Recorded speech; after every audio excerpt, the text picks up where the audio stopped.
హడ్డుబంగిలో కొత్త వీధులున్న నివాసం చేస్తున్న ప్రజలందరికీ కూడా హడ్డుబంగిలో క్రీస్తు ప్రభు సంఘం ద్వారా అలాగే మా అందరి సహోదరుల ద్వారా మీకు అందరికీ ప్రత్యేకమైన శుభములు తెలియజేస్తా ఉన్నాం. మిమ్మల్ని ప్రేమించి మీ ప్రాంతాన్ని ప్రేమించి దేవుడు మమ్మల్ని ప్రేరేపించి ఇలాగున నడిపించిన విధానం బట్టి దేవునికి స్తుతులు చెల్లిస్తూ ఈ సమయంలో ప్రత్యేకంగా ఈ ప్రాంతంలో సువార్తను ప్రకటించడానికి, మంచి వార్తను ప్రకటించడానికి మాతో కూడా ఇక్కడ క్రీస్తు ప్రభు సంఘ సేవకులు, అలాగనే మరికొంతమంది సేవకులు, సువార్థికులు, అలాగే సభ్యులు కూడా రావడం జరిగింది. ఎందుకు ఈ ప్రయాస అంటే మహోన్నతుని దేవుడు ఉన్నాడు. ఆయన సృష్టికర్త. ఆ సృష్టికర్త సమస్తాన్ని తన అధికారం చేత, ప్రేమ చేత, శక్తి చేత ఈ భూమిని, ఆకాశాన్ని సృష్టించాడు.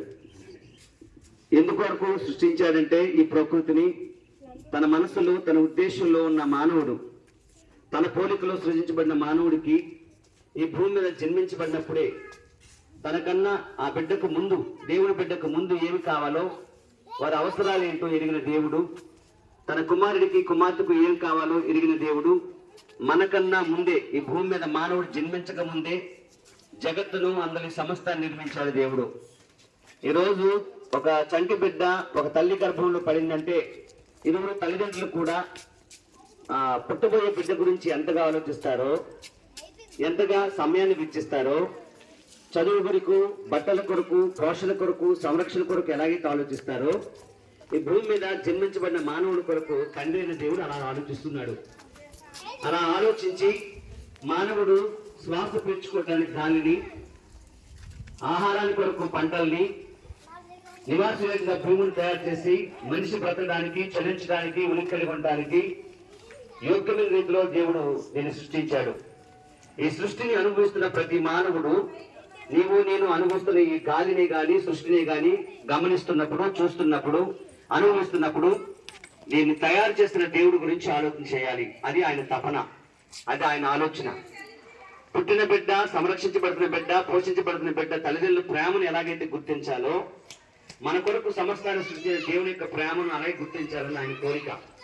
కనుక దేవుడు మానవులందరినీ ప్రేమించి తన స్వరూపంలో, పోలికలో పుట్టించాడు. దేవుడు తనకు అవసరమైన బిడ్డలందరి కొరకు వాటి అవసరమైన వాటన్నిటిని ఇస్తున్నాడు. ఈ రోజు మనం గాలిని కొనుక్కోవట్లేదు, నీరుని కొనుక్కోవట్లేదు, ప్రకృతిలో ఉన్న సంపదను ఏమీ కొనుక్కోవట్లేదు. దేవుడు ఉచితంగా ఇస్తున్నాడు. వాటిని మన కొరకు స్వచ్ఛమైన, శ్రేష్టమైన వాటిని దేవుడు పుట్టించాడు. ఎందుకంటే మనం దేవుడు బిడ్డలుగా ప్రేమించినందుకు తండ్రిగా ఆయన బాధ్యత ఆయన నెరవేరుస్తున్నాడు. అలాంటి బిడ్డల్ని పోలికలో పుట్టించినప్పుడు మానవుడు ఆయన మాటను ధిక్కరించి, మానవుడు దురాశకు పాలై, మానవుడు స్వార్థపూరితమైన ఆలోచనతో దేవుడు తండ్రి యొక్క మాటను తిరుగుబాటు చేసి, తండ్రి మాటను ధిక్కరించి, తండ్రికి దూరమయ్యి, దేవునికి దూరమయ్యి విరోధి అయ్యాడు. ఒకరోజు ఆయన శత్రువు అయ్యాడు. కన్న బిడ్డ, కన్న కూతురు ఒకరోజు దేవుడికే దూరం అయ్యారు, విరోధి అయ్యారు. విరోధి అంటే అర్థం ఏంటంటే దేవుని మాటను అతిక్రమించటం. మన బిడ్డ మన మాట అతిక్రమిస్తే ఎంతగా దుఃఖపడతామో, ఎంతగా బాధపడతామో, రోదన చెందుతామో. ఇది సృజించిన మానవుని చూసి దేవుడు ఒక రోజు బాధపడ్డాడు.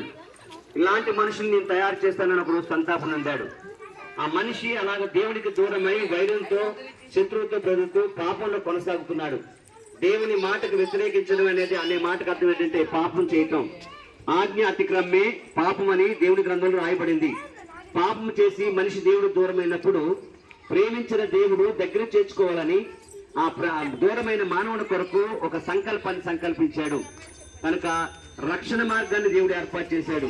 ఆ రక్షణ మార్గం ఎందుకు అంటే దూరమైపోయిన కుమారుడు, దూరమైపోయిన కుమార్తె దేవుని యొద్దకు రావాలని, దేవుని యొక్క చెంతకు చేరాలని, దేవుని తెలుసుకోవాలని, ఆ రక్షణ మార్గంలో నడవాలని, వారు విమోచించబడి దేవునిలా ఉండాలని దేవుడి కోరిక. కనుక దేవుడు ఎలాంటి వాడంటే పరిశుద్ధుడు, మనిషి ఎలాంటి వాడంటే అతిక్రమించిన పాపి. ఈ పాపి పరిశుద్ధుడితో సహా చేయటం కుదరదు, అది జరగని పని. కనుక ఈ పాపి పరిశుద్ధుడు అవ్వాలంటే ఈ భూమి మీద ఎన్ని పుణ్యలోకాలు తిరిగినా, పుణ్యకార్యాలు చేసినా, దాన ధర్మాలు చేసినా, సత్క్రియలు చేసినా పాపి పరిశుద్ధుడు అవ్వలేదు. మరి ఎలాగవుతాడు అంటే ఒక దేవుడు ఒక ఉన్నతమైన మార్గాన్ని ఏర్పాటు చేశాడు.